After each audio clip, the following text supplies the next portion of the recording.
Hi, my name is Stradiņa and I'm an RSU International Student Ambassador, and I'm going to show you how and when RSU decisions on study places are taken.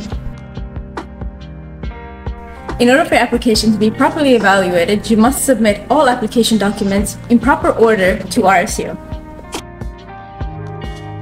So these subjects vary from program to program, but for dentistry and medicine, they are English, biology, and chemistry.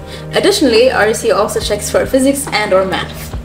So these subjects have to be studied for at least 2 semesters within the last 2 years of secondary school. But because there's difference in educational systems, subjects, and documents, make sure to contact the International Admissions Office to understand how your academic background complies with RSU's requirements.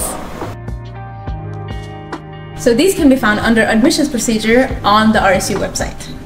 So in addition to your secondary school grades, other documents are also evaluated. So these are your letters of recommendation, motivation, and additional certificates related to your fields of study.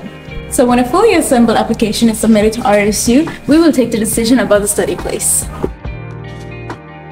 RSU decisions are offered on a rolling basis. They can be taken every 2 weeks. Closer to the deadline, they can be taken every week. When decisions about study places are made, RSU can offer a study place to the applicant, issue a rejection letter, or put the applicant on a waiting list.